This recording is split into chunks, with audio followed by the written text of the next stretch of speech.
Okay, the date is January 22nd, 2013. This is Alex Hunyon. He's the engineer who's been working on the Air Force PIN Diode contract. The voice that you're hearing is Adam Racklin. I want to show you what we have here is a picture of the first article to date. This unit here underneath is the whole PIN Diode Modulator assembly. This is what we don't want to have the epoxy on. On top is the digital control board. What we have here, what we want to show you, is we actually have a test where what we do is from an RF signal generator, okay, coming in at this port.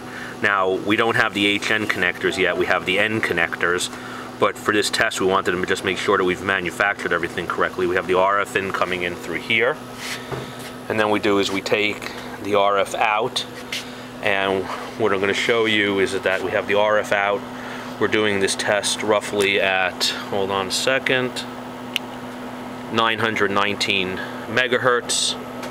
I'm going to put delta marker on it. You'll just be able to see that it changes. We've also tested it with a power meter up here. Here's the RF source. The reason why we're making this video is because we are having problems with the US Dynamics hex file.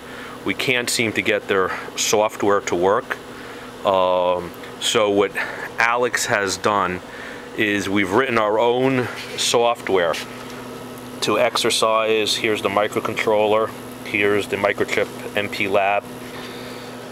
What we do is we take the voltage, the analog volt that's coming in here, it's digitized, it's displayed on this screen, and what happens is that he's evenly sending the current to each of the diode legs. Remember, this is basically 3 pin diode decks, and again, this is our way of verifying that everything was manufactured correctly. And what you're going to see is you're going to see a change in the attenuation. Right now, what I'll do is if you can set it to minimum attenuation. No, that's the maximum. Now it's minimum. It's minus 42. Yeah, could you set it to where it's maximum? Yes. This is the maximum. No, I mean the minimum attenuation. Minimum attenuation. Okay, this is the... So when it's all the way up.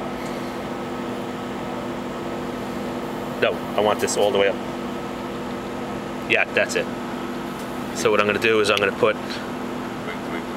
This should be minimum attenuation. Okay. Minus 1.5. So you'll be able to... I'm putting the delta. I don't know if you can see it well.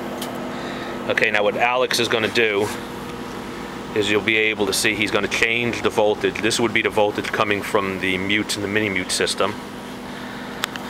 And what happens is that start hitting increasing the DAC output, and you'll see the attenuation. So you can see that that's the minimum attenuation. Now what happens is that he can control it. Go through that last 10 dB.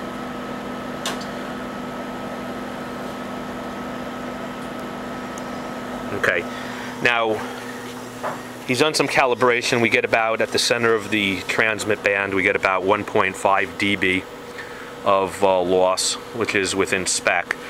Now, we haven't, put all the screws in here because like I said, we discovered that there was an issue with the programming, the program provided. It seems as though US Dynamics has provided the Air Force a debug file, not the actual production file. We'll be sending information so that can be verified. And Alex's program doesn't operate the way it's supposed to. Like I said, he has uniform current going through all these diodes. In the actual operation, right, you should have adjustments of the various yeah. We can take this data and send it to... Yeah, we'll send all the data. So we wanted we're producing this so the Air Force sees the progress that we made, that we're able to verify that we manufactured it correctly, and that there's an issue with the you know, with the software. When you load the Air Force's software that was given to us, which was given to US Dynamics, we don't get this this attenuation. And that's pretty much it.